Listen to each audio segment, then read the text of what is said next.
Samajwadi party के वरिष्ठ नेता और पूर्व केंद्रीय मंत्री सलीम शेरवानी ने नीट पेपर लीक मामले को लेकर केंद्र सरकार पर तीखा हमला बोला है।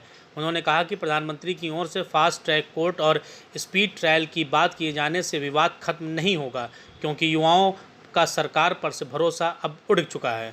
पूर्व केंद्रीय मंत्री सलीम शेरवानी ने कहा कि सरकार शिक्षा मंत्री का इस्तीफा तक नहीं ले पा रही है, जबकि पिछले कई वर्षों में लगातार पेपर लीक की घटनाएं सामने आ रही हैं।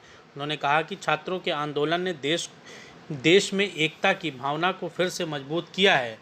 एनटीए में सचिव बदले जाने के सवाल पर उन्होंने कहा कि केवल अधिकारियों का तबादला करने से व्यवस्था नहीं सुधरेगी।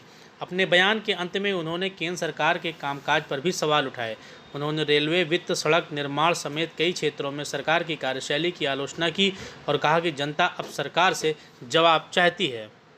प्रधानमंत्री की बातों पे अब किसी को भरोसा नहीं रह गया है, और ख़ास तौर से ये जो हमारी युवा पीढ़ी है जो इस मूवमेंट को आगे बढ़ा रही है, इन्होंने बहुत तकलीफ़ें उठाने के बाद इन्होंने फैसला किया।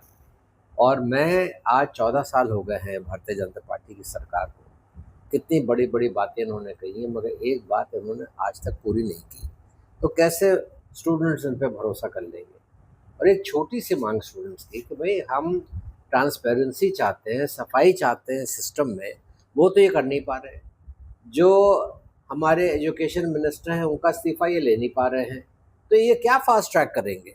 और आपको कुछ मालूम है कि इतने सालों में कितने पेपर्स लीक हुए हैं? 14 साल से आप सरकार में हैं, पेपर्स लीक होते चले जा रहे हैं। 20-22 बच्चों ने अपनी जानें दे दी।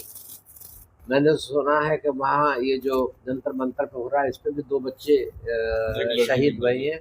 समाजवादी पार्टी कंधे से कंधा लगा के स्टूडेंट्स के साथ है। अभी राहुल जी और अखिलेश जी प्रधानमंत्री के घर पे भी लोगों ने धरना किया, जहाँ से इनको ज़बरदस्ती उठा दिया गया। और आपने भी राहुल गांधी का बयान सुना है? वो ये कह रहे हैं कि जब ये पुलिस वाले हमें उठा रहे थे तो कह रहे हैं साहब हम बहुत माफ़ी चाहते हैं, हमारी मजबूरी, इन लोगों को ज़रा हटवा दीजिए। कह रहे चाहे वो राजस्थान की पुलिस थी, चाहे वो बिहार की पुलिस थी, वो सब कह रहे हैं साहब हमको इनसे छुटकारा दिलाइए। कल कान में मुझसे ये राहुल जी का बयान है। तो लोग थक चुके हैं, लोग लबबासी से, सिर्फ लंबी लंबी बातों से। और मैं तो विदेश मंत्री रहा हूँ। आज हमारी विदेश नीति इतनी गिर गई है, इतनी गिर गई है कि कोई मुल्क हमारी इज्जत नहीं कर रहा है।